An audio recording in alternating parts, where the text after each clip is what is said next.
18,000 horsemen charged down a hillside and changed the course of human civilization. In 60 seconds, 3 centuries of unstoppable conquest came crashing to an end. This is the moment when the mightiest empire on earth discovered that sometimes courage weighs more than numbers. 300,000 warriors versus 15,000 defenders. The odds were 20 to 1. The fate of Christian Europe hung by a thread as thin as Vienna's crumbling walls. By the end of this video, you'll understand how the largest cavalry charge in history saved Western civilization, why a Polish king became Vienna's unlikely savior, and the underground nightmare that nearly broke humanity's last defenders. But here's where it gets insane. Beneath Vienna's streets, men fought like demons in absolute darkness. The Ottoman commander's greed became his army's doom, and religious enemies who'd slaughtered each other for centuries united for one desperate gamble. Why did the Ottomans choose slow starvation over overwhelming assault? What drove sworn enemies to fight side by side? How did starving defenders survive 60 days against impossible odds? These aren't just questions, they're the keys to understanding how history pivoted on a single September afternoon.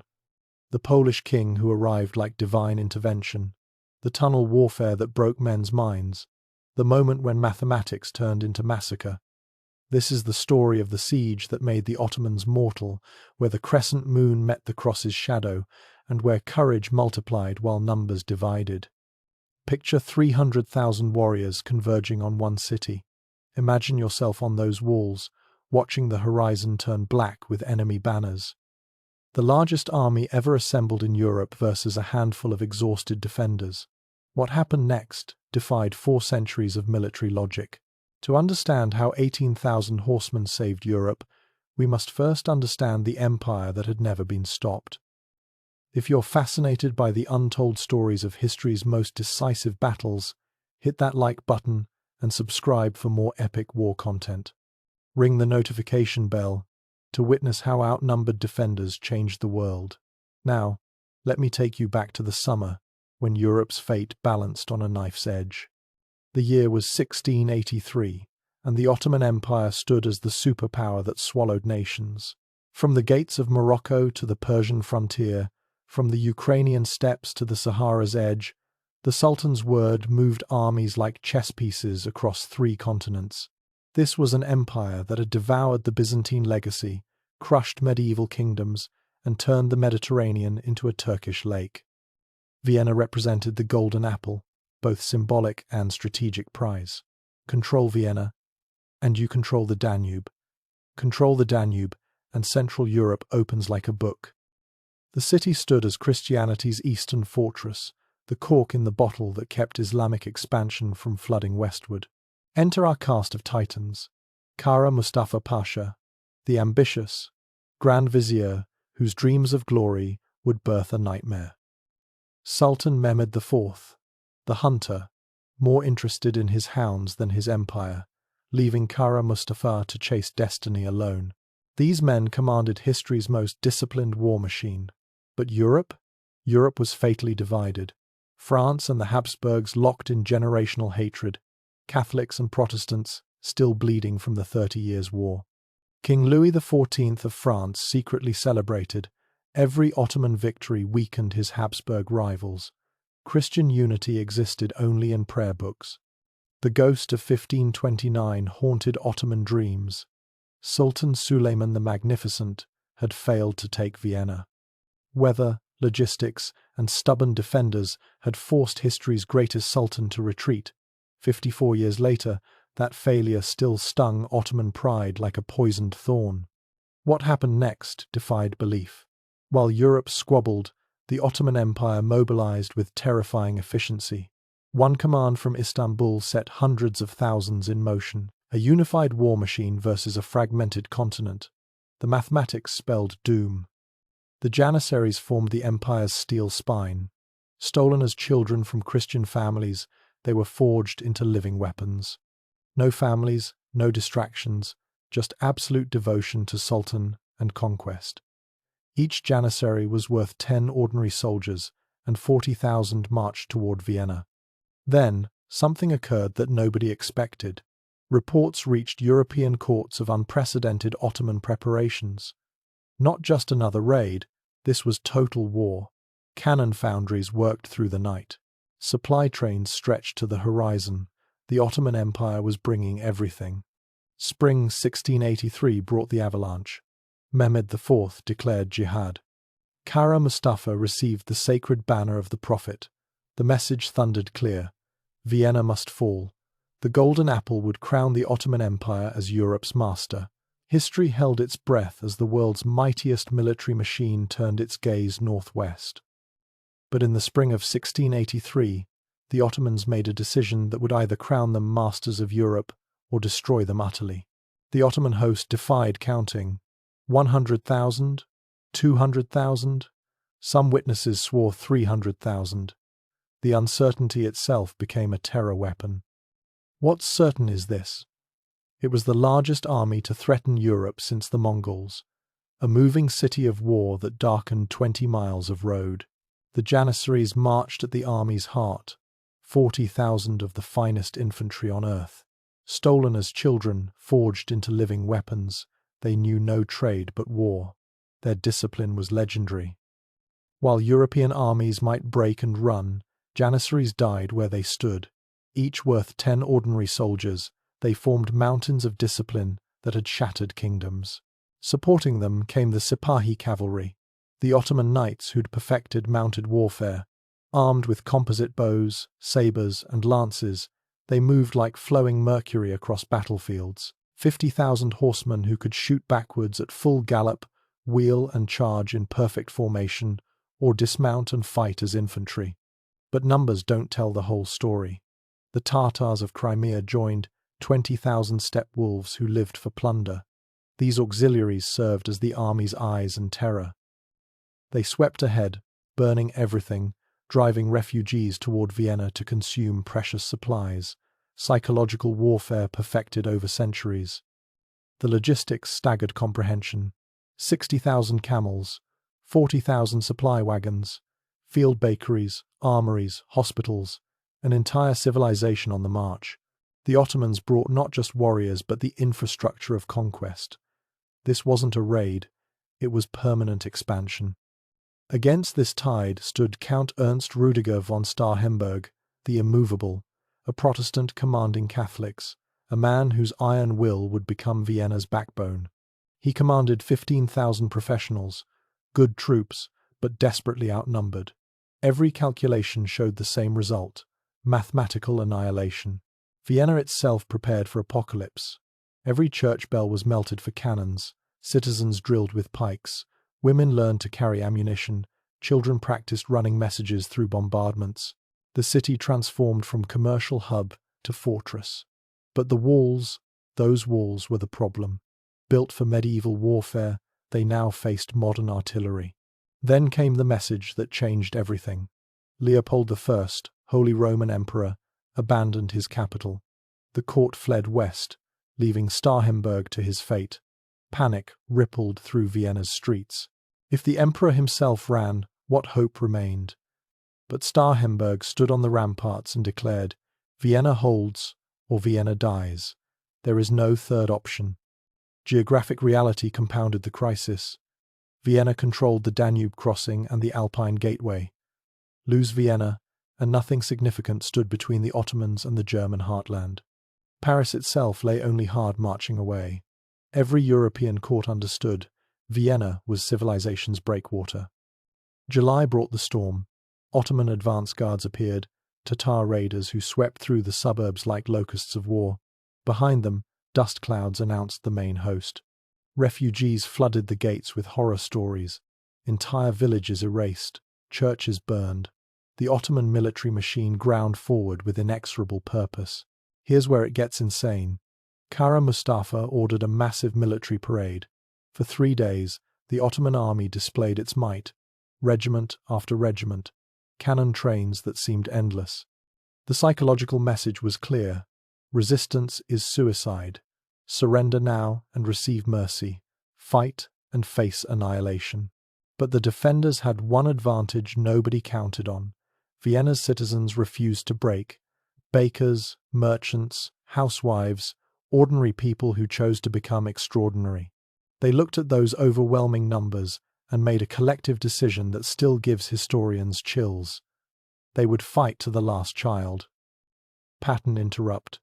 Kahlenberg ordered the suburbs burned. Better to destroy their own homes than give the Ottomans cover. As flames consumed 1,000 years of growth, Vienna became an island fortress in a sea of ash. The message to the Ottomans was equally clear: we'll burn it all before we kneel. What followed broke every rule of siege warfare. The final preparations turned desperate. Every piece of metal became a weapon. Every cellar became a shelter. Every able body became a soldier. Vienna girded itself for a siege that would test the absolute limits of human endurance. On July 14th, the horizon turned black with Ottoman banners. July 14, 1683. Dawn broke to reveal humanity's nightmare. The Ottoman host spreading across the landscape like locusts of war. Witnesses spoke of a living carpet that flowed over hills, a dark tide that swallowed the earth. The ground itself trembled under the weight of 300,000 souls, converging on one city to decide the fate of millions. The visual overwhelmed human comprehension. Silk banners in 100 colors. The green standards of Islam floating above regiment after regiment. Cannon trains that stretched beyond sight. The morning sun glinting off enough weapons to arm every man, woman, and child in Austria. This wasn't an army, it was a force of nature. July 17 brought the first bombardment, thunder without storm. Ottoman artillery opened with calculated precision, not wild firing but methodical probing, finding range, testing walls. The defenders counted over 300 cannon, from small field pieces to massive siege guns that required 50 oxen to move. Each shot shook Vienna's ancient stones. Initial skirmishes erupted at the outer works. Small fortifications beyond the main walls became scenes of savage fighting. Here's the detail that still gives historians chills. The Janissaries attacked in complete silence. No war cries, no drums, just disciplined killers advancing through musket smoke like ghosts. The outer defenders broke within hours. Kahlenberg ordered tactical withdrawal to the main walls. No heroic last stands in indefensible positions. Every trained soldier was precious. As defenders fell back, they destroyed everything useful. Poisoned wells, burned supplies, collapsed buildings. Vienna would offer the Ottomans nothing but death. By July 18, Ottoman encirclement was complete. Vienna became an island in a sea of enemies. The last messengers slipped out before the noose closed entirely. Their reports to the outside world read like apocalyptic visions. The city is surrounded by a living wall of warriors. Only God can save us now. Then Kara Mustafa made a decision that would echo through centuries. Standing before his war council, the Grand Vizier chose slow starvation over overwhelming assault. Why lose 50,000 men in bloody storm when hunger would open the gates? Why destroy the prize you came to claim? Greed whispered sweeter than wisdom. But beneath the city, something unimaginable was happening. Ottoman engineers began mining operations, the underground war that history forgot. Tunnels snaking toward Vienna's walls like serpents of earth. The defenders heard them. In the dark beneath their feet, picks rang against stone. The underground nightmare had begun. First tunnel encounters defied humanity.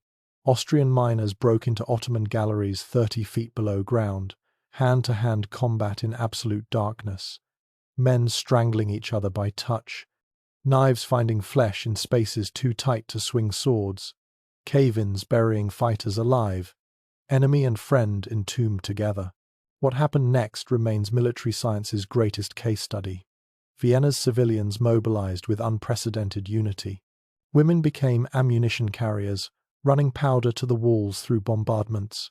Children as young as 8 served as message runners. Grandfathers who'd survived the 30 Years' War taught musket drill to merchants. Daily bombardment became psychological torture. Dawn to dusk, Ottoman guns maintained their rhythm. Not enough to immediately breach, just enough to prevent sleep, fray nerves, chip away at sanity. The thunder became Vienna's heartbeat. Children learned to eat between impacts. Surgeons operated by candlelight as walls shook. This is where courage became calculation. Kahlenberg distributed defenders with mathematical precision. This section needs 40 men. That bastion can hold with 20. Every soldier placed like chess pieces on a board where one mistake meant annihilation. No reserves. Everyone on the line. Disease arrived. The invisible enemy. Dysentery from contaminated water. Typhus from overcrowding. Infections from untreated wounds. By August, Vienna fought 2 wars, one against the Ottomans, one against pestilence. Bodies piled faster than they could be buried. The stench became another weapon against morale. But Kara Mustafa had made a fatal miscalculation.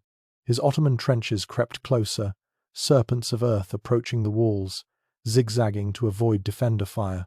Each night they moved forward. Each dawn brought them nearer. But time wasn't only the Ottoman ally. Unknown to the Grand Vizier, forces stirred beyond his sight. Pattern interrupt number 2 struck the Ottomans.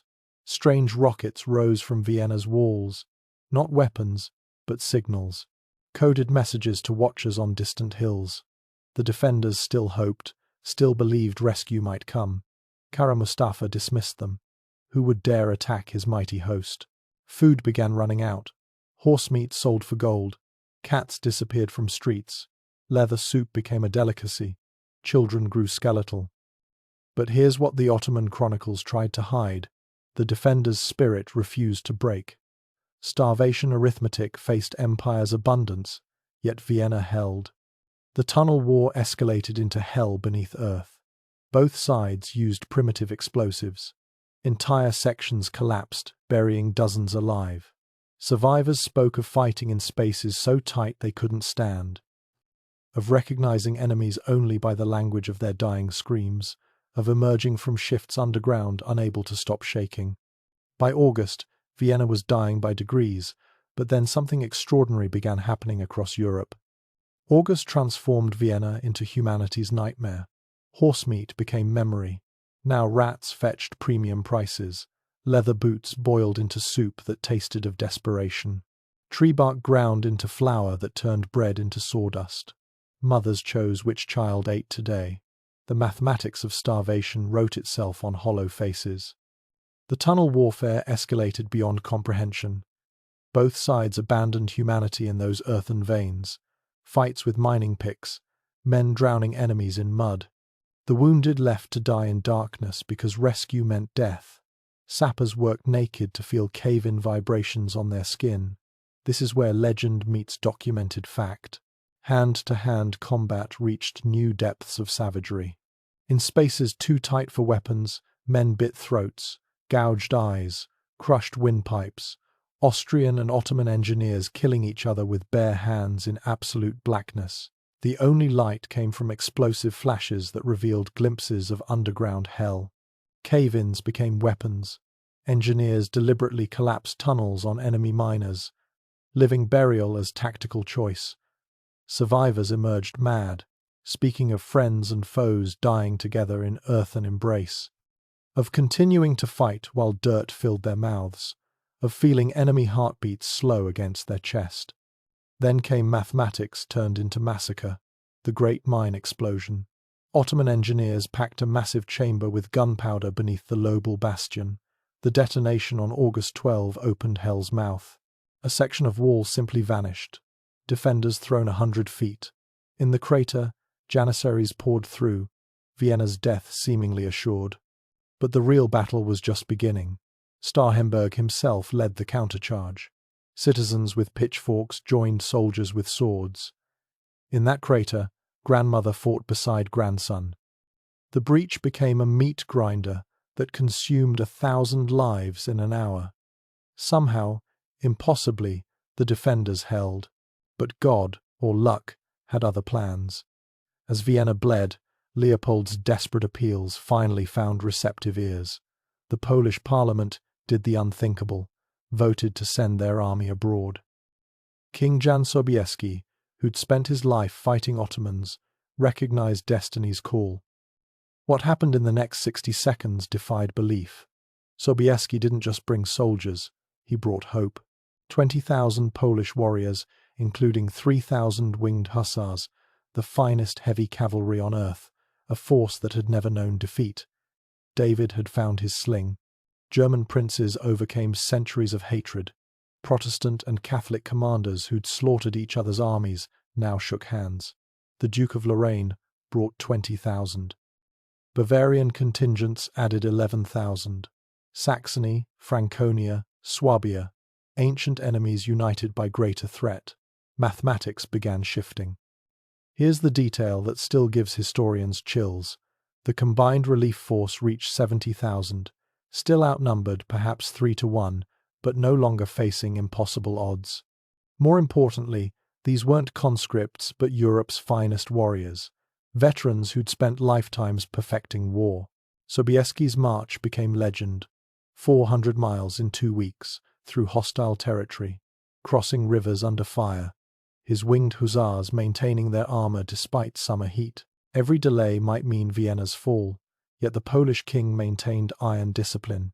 No looting, no delays, just relentless advance toward destiny. By September 1, the relief force massed north of Vienna.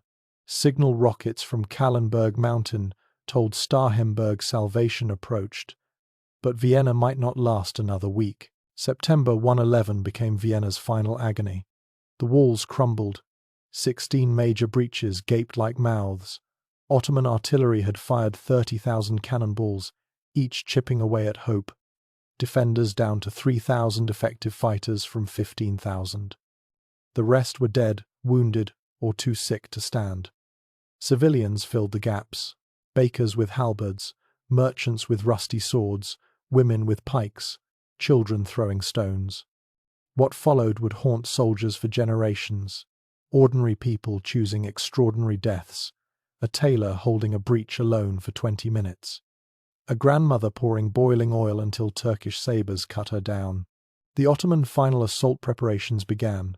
Kara Mustafa sensed victory's proximity. Janissary battalions massed. Siege towers rolled forward. Scaling ladders stacked like timber. The Grand Vizier promised 3 days of plunder. Vienna would be erased as warning to Christianity. Starhemberg played his last cards. Secret sorties to spike Ottoman guns, suicide missions to burn siege equipment. Every small victory bought hours. But destiny had one more card to play. On September 11, watchmen spotted movement on Kahlenberg mountain. Not Ottoman reinforcements, but Christian banners. But here's where it gets insane. Kara Mustafa refused to believe it. Surely no force would dare attack his mighty host. He interpreted the warnings as defender tricks. Even as his subordinates begged to prepare defences, the Grand Vizier focused on Vienna's walls. Pride's arithmetic would prove fatal. Signal rockets burst from Vienna's walls, not distress but recognition. The link was established. Tomorrow would bring either salvation or annihilation. Starhemberg ordered every church bell to ring. Let the Ottomans know. Vienna still lived, still hoped, still fought. Dawn, September 12, 1683. History pivoted on 18,000 horsemen, but first came the chess match.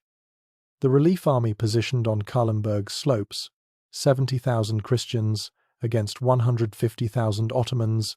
Many were besieging Vienna, Imperial forces on the left. German contingents center, Poles on the right, each piece placed for maximum impact. Ottoman confusion crippled response.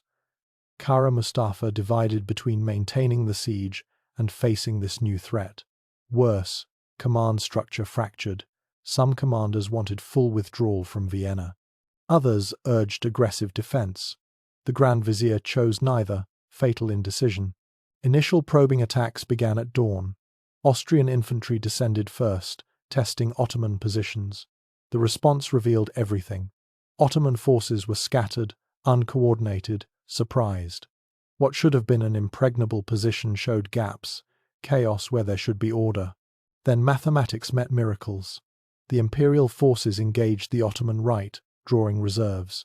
German center pressed forward, finding unexpected success.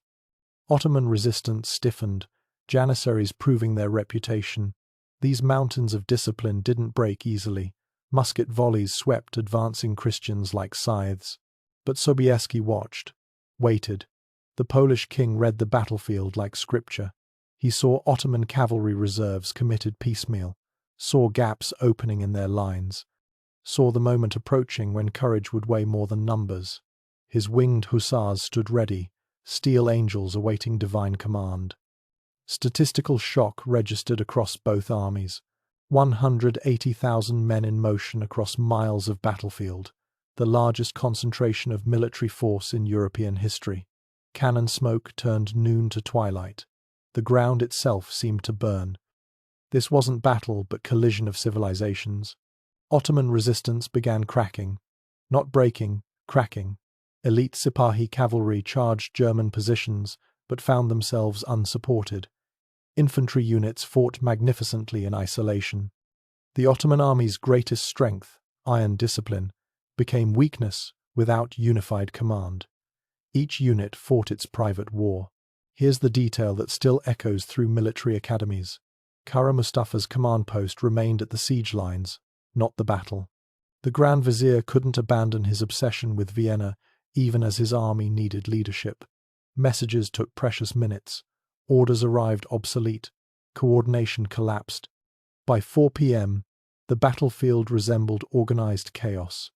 Christians pressed from heights. Ottomans fought in separated pockets. Vienna's defenders watched from walls, praying, hoping, some preparing to sally forth. The moment balanced on a knife's edge. Then King Grand Sobieski gave the order that would echo through eternity. 4 p.m. September 12, 1683. Sobieski raised his saber. 18,000 cavalry began forming the steel avalanche. At the center, 3,000 winged hussars adjusted their legendary wings. These weren't mere decorations, but psychological weapons. The feathers would whistle in the charge, death's anthem, approaching at 40 miles per hour. The mass of horsemen defied visual comprehension. 4 ranks deep, 2 miles wide. Sunlight turned their armor into flowing mercury. Lances lowered like a forest of steel. Horse breath misted in afternoon air. The ground began trembling before they even moved. Physics itself seemed to pause. The charge began with terrifying beauty. Walk, trot, canter. The winged hussars maintained perfect alignment despite rough terrain. Behind them, German heavy cavalry, Polish medium horse. Light cavalry on the flanks, an entire mounted army flowing downhill like an avalanche of flesh, steel, and determination. Then physics took over. Gallop. The thunder started. 70,000 hooves striking earth in rhythm that shook Vienna's walls. The whistling began, hussar wings creating an unearthly sound. Ottoman soldiers later swore they heard supernatural screaming, angels or demons descending. Ottoman psychological break started before impact. Imagine standing in their position, the earth quaking, a wall of steel approaching at full gallop, the sound, thunder mixed with banshee wails. No time to form squares, no space to maneuver, just 2 miles of death descending. But the Janissaries attempted their final stand. These elite infantry didn't run. They formed ranks, muskets leveled, first volley at 100 yards. Horses and riders tumbled. Second volley at 50 yards. Gaps appeared in charging ranks. But momentum equals mass times velocity. Nothing could stop 18,000 horsemen at full gallop. Impact. The winged hussars hit the Ottoman lines at 40 miles per hour. Lances pierced multiple men. Horses became battering rams. The first Ottoman ranks simply disappeared, crushed, pierced, trampled. What followed broke every rule of physics and psychology. This is where legend meets documented fact. The charge didn't stop. It punched through Ottoman lines like a spear through silk. Janissaries, those mountains of discipline, were swept away. Sipahi cavalry, caught stationary, were overrun. The Ottoman center didn't break. It shattered. Kara Mustafa's moment of realization became history's turning point. From his command tent, the Grand Vizier watched his invincible army dissolve. The golden tent, symbol of Ottoman power, stood abandoned as he fled. In 4 hours, 3 centuries of Ottoman dominance shattered like glass. The rout became mathematics of massacre. Ottoman cohesion vanished. Units fled without orders, heavy equipment abandoned, the siege of Vienna forgotten, survival became the only goal. An army of 150,000 became a mob of terrified individuals. Vienna's garrison burst forth. Kahlenberg led skeletal defenders from the gates. Starving soldiers found strength for one last effort. Civilians followed with anything sharp. The besiegers became the besieged. The hunters became the hunted. In 4 hours, 3 centuries of conquest turned to ash. The rout surpassed military comprehension. Ottoman army disintegration happened in real time. 150,000 warriors reduced to panicked individuals. Elite janissaries threw away their distinctive caps to avoid identification. Sipahi cavalry abandoned precious horses. Artillery crews fled, leaving loaded cannon. 3 centuries of unstoppable conquest ended in 4 hours of unthinkable chaos. Pursuit turned systematic slaughter. Christian cavalry, sensing total victory, showed no mercy for the merciless. Light horsemen ran down fleeing infantry. Tatar auxiliaries, famous for their speed, found themselves outpaced by vengeance. The mathematics were simple. 20,000 Ottoman dead littered the field. Bodies marked the retreat route for miles. Camp looting revealed wealth beyond dreams. Kara Mustafa's tent contained treasures from 3 continents, sacred banners worth kingdoms, chests of gold that required teams to move, jewelry, silks, weapons, the accumulated plunder of an empire. But here's what the Ottoman chronicles tried to hide. They found the Grand Vizier's correspondence, proving French encouragement of the attack. The human cost wrote itself in crimson. Ottoman losses reached 20,000 dead, unknown thousands wounded. But Christian losses, 4,500. Acceptable price for civilization's salvation. The disproportion defied military logic. David hadn't just defeated Goliath, he'd obliterated him. Vienna's liberation scenes burned into history. Skeletal defenders embracing well-fed rescuers.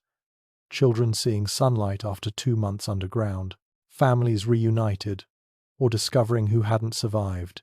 Tears of joy mixed with grief's bitter salt. Freedom tasted like bread after 2 months of leather soup. Sobieski entered Vienna as savior of Christendom. The Polish king, showing humility and triumph, stopped at a church before accepting acclaim. His words entered legend. I came, I saw, God conquered. Not Caesar's boast, but Christian acknowledgement. The Winged Hussars who'd shattered Islam's advance knelt in prayer. Personal stories emerged from survival's arithmetic. The baker's widow who died defending her husband's body. The drummer boy found at his post, hands frozen to drumsticks.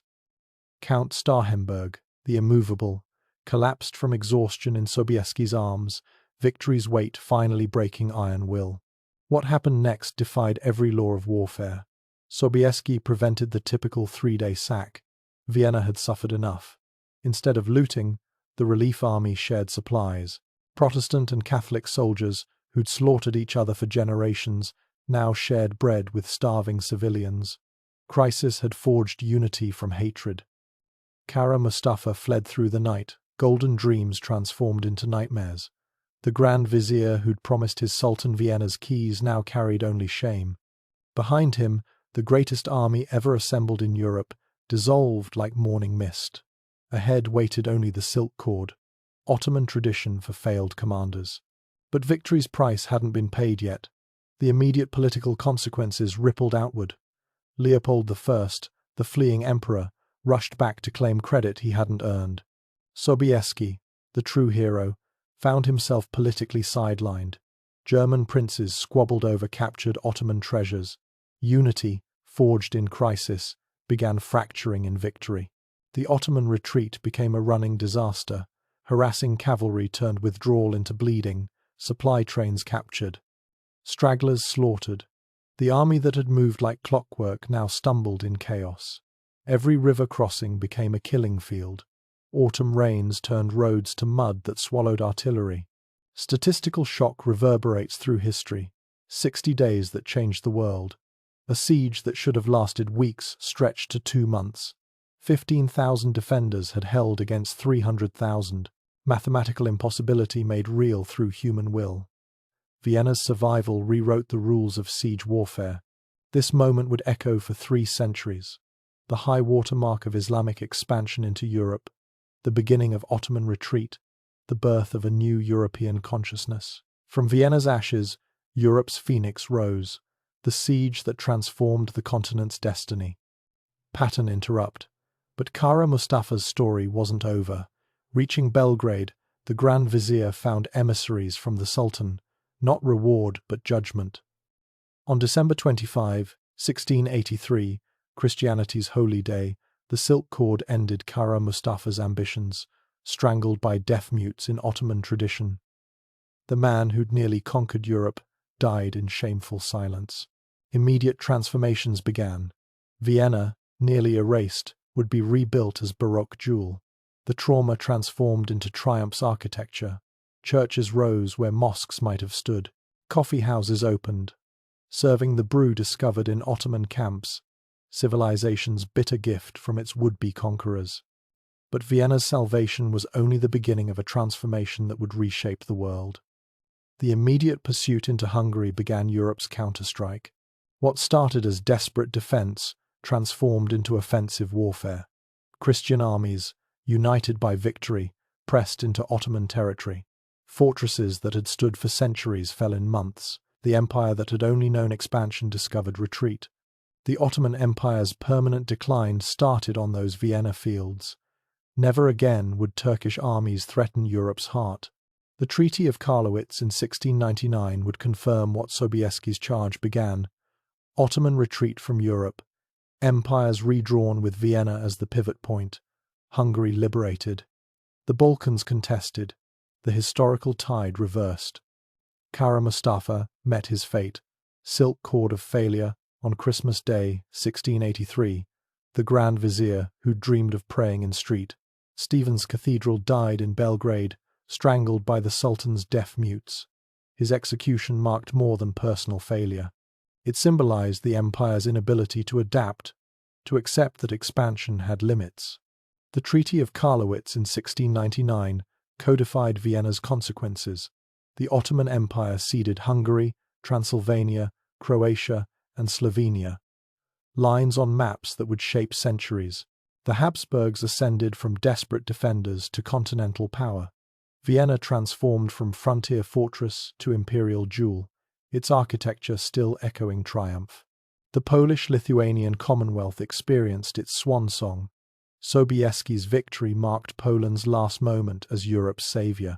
Within a century, the kingdom that saved Christendom would vanish from maps, partitioned by powers it had protected. History's bitter irony, the savior consumed by the saved. But Vienna birthed something unprecedented. European unity concept. Shared enemy had created shared identity. Protestant and Catholic discovering common ground. German and Pole fighting together. The template for coalition warfare. When civilization faces existential threat, ancient hatreds become luxuries. Cultural transformation followed military victory. Architecture flourished. Baroque Vienna rose from siege rubble. Music evolved. Turkish instruments inspired new sounds. Coffeehouse culture spread from captured Ottoman supplies. The enemy's gifts becoming civilization's inheritances. War's strange alchemy transforming destruction into creation. Modern parallels illuminate timeless truths. When civilizations clash at existential levels. When mathematics favor one side overwhelmingly. When technology meets determination. Vienna reminds us, human will can overcome numerical superiority.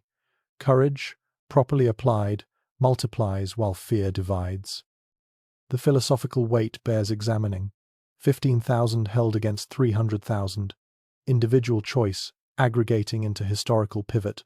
Each defender who didn't flee. Each civilian who carried ammunition. Each moment of choosing resistance over surrender. History turned on thousands of individual decisions. Think about this for a moment.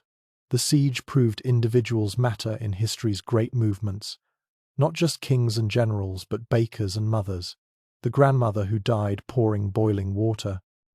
The child who carried messages through bombardment. Anonymous heroes whose names vanished, but whose courage echoed through centuries. This is why it matters to you.